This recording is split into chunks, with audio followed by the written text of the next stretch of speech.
একটা মেয়ে দেখেছো কি সুন্দর।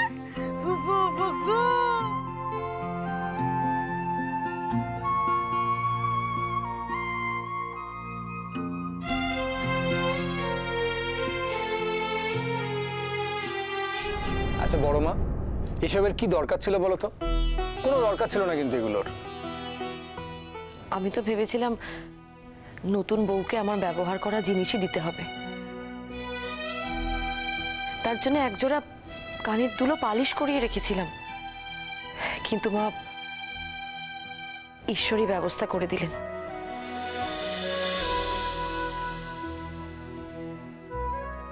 ঈশ্বর কি আর এসবের ব্যবস্থা করে বর্দি? ঈশ্বর কি কখনো কাউকে বলে যে এসো আমার কাছে টাকা রয়েছে, তুমি টাকা নিয়ে যাও আমার থেকে? সেরকম তো হয় না, তাই না? হতেই পারে যে তুমি টাকা জমাচ্ছিলে একটু একটু করে, জমাতেই তো পারে মানুষ, সেটা তো বললেই হতো। সবসময় টাকা নেই বলে গলা শুকাচ্ছ, আর এরকম একটা দামি সোনার জিনিস কিনে ফেললে। টাকা জমালে বলতে পারতে, মানে অবভিয়াসলি আমি কি সংসার খরচের জন্য তোমার জমানো টাকা থেকে টাকা চাইতাম? আহ মা, চুপ করো না একটু। সোজা কথা বলছি তো, সোজা কথা বলতে আমি ভালোবাসি তান। না চান্দ্রী, আমাদের কোনো জমানো টাকা নেই, আর তোমার দাদা এমন মানুষ নন যে জমানো টাকা থাকা সত্ত্বেও মিনির ওষুধটা পর্যন্ত মায়ের পেনশনের টাকা থেকে কিনবে। এমন মানুষ তোমার দাদা নন। আমার এত কিছু বলতে ইচ্ছে করছে না মেজ বৌদি, কিন্তু তুই আমার কথা বলতে বারণ করেছো বড় বৌদি। আমার কথা বলা বারণ, তাই কিছু বলতে পারছি না।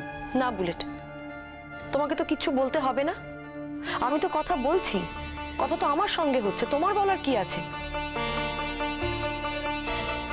না চান্দ্রী, আমাদের কোনো জমানো টাকা নেই। হাওয়া থেকে উড়ে আসলো তাহলে বর্দি? মা সে যেখান থেকে উড়ে আসুক, বড় মা পড়িয়ে দিয়েছে, হয়ে গেছে। এবার তোমার যদি এখনো এত কৌতূহল থাকে তাহলে বড় মার কাছ থেকে তুমি পড়ে জেনে নিও। না আসলে সব সময় এরকম একটা ইমপ্রেশন ক্রিয়েট করা হয়, আর সেটা তো ঠিক না। বড় মার কাছে থাকতেই পারে, আমরা কি সেটা কেড়ে নেব বল দাদা? আচ্ছা, সব ব্যাপারে তোমাদের এত কথা বলার কি দরকার বলো তো? হ্যাঁ, তোমাদের জন্য কি কারোর কোনো পার্সোনাল কথাবার্তা থাকতে পারে না? আচ্ছা, তোমরা তোমাদের সমস্ত পার্সোনাল কথা কি অন্যদের সঙ্গে শেয়ার করো যে এত বড় বড় কথা বলছো? আর তাছাড়া তুমি এত কথা বলছো কেন? হ্যাঁ, এখনো লেখাপড়ার গন্ডি পেরোনি, সাংসারিক ব্যাপারে এত কিসের কথা? তোমরা সবার সামনে কথা বলছো বলেই বলছি, সবার সামনে এসব কথা বলারই বা কি দরকার? সেটা তোর মাকে বলো। সব সময় মাকে ওরম দোষ দিও না বাবা, মায়ের কথা বলার যথেষ্ট জায়গা আছে। আর আমি তো এ বাড়িতে সবসময় একই কথা শুনি, এই অভাব ওই অভাব, আর তার মধ্যে বড় মা একটা সোনার জিনিস নিয়ে চলে এলো। আমার মা কি জিজ্ঞেস করেছে? এইটুকুই তো, যে টাকাগুলো কোথা থেকে এলো। তা বড় মা তুমি সোজাসুজি উত্তর দিলেই পারতে।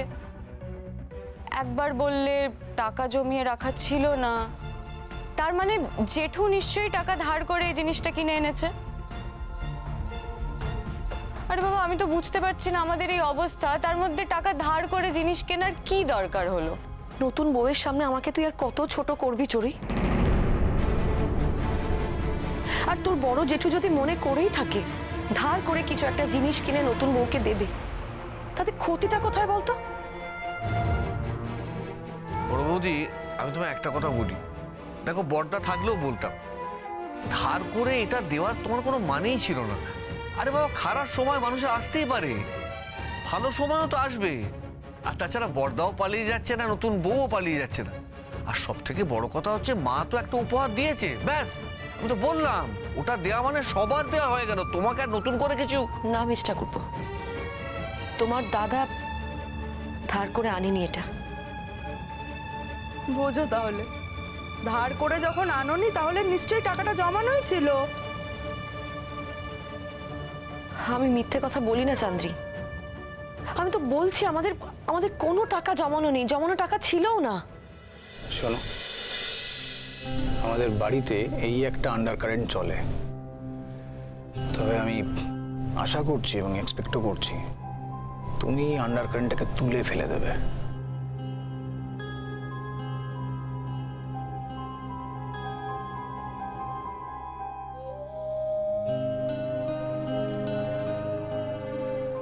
বড় বৌদি, মেজ বৌদি যখন এতই জানার ইচ্ছে, তুমি বলেই দাও না গয়নাটা তুমি কিভাবে কিনেছো। ও সে কি কথা বুলেট? মেজ বৌদির একার জানার ইচ্ছে? তোমাদের বাড়ির আর কারোর এটা জানার কোনো ইচ্ছে নেই যে বড়দি এত দামি গয়নাটা কিভাবে কিনলো, কোথা থেকে পেলো?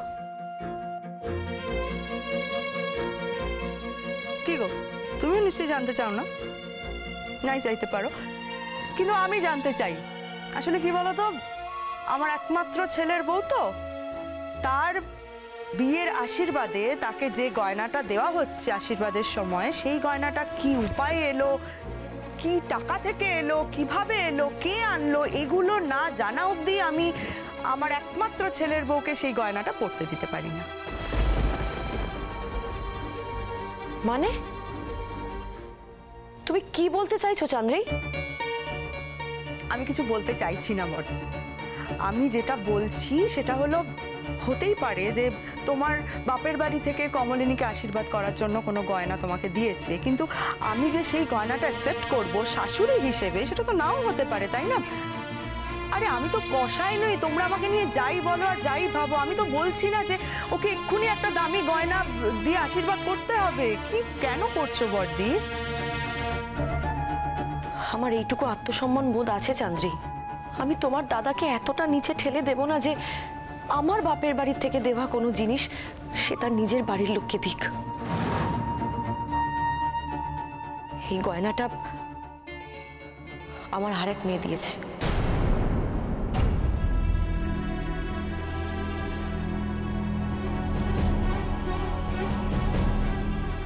আর শুধু আরেক মেয়ে বলবো কেন, আমার আরেক ছেলেও দিয়েছে। তারা দুজনে মিলে গয়নাটা দিয়েছে। আরেক মেয়ে আর আরেক ছেলে মানে? মানে কান? আরে সেটা তুমি তো আগে বলতে পারতে। তো সেটা একবার আমাকে বলার প্রয়োজন মনে করিসনি তান?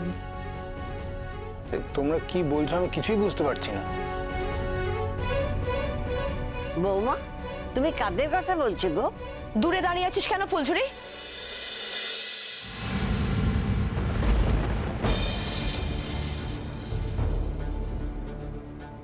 ঘরে গিয়ে যখন বলতে পারিস বড় মামি আমি তোমার মেয়ের মতো, তখন এই কথাটা সকলের সামনে বলতে পারিস না?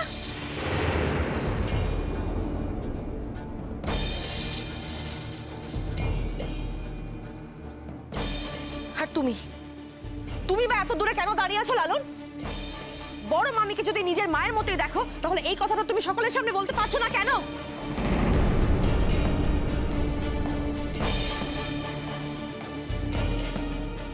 হ্যাঁ চান্দ্রী, এরাই আমার ছেলে আর মেয়ে।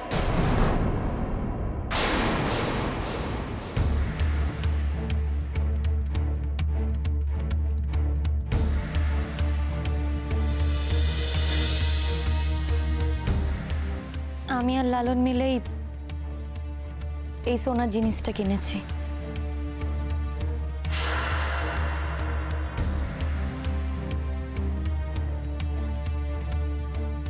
মানে?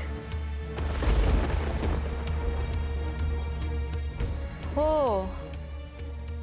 তাই জন্যই সোনার দোকানে যাওয়া হয়েছিল? হ্যাঁ, বড় মামুকে ফুলঝুরি নিজের বাবার মতো দেখে, আর বড় মামিকে নিজের মায়ের মতো।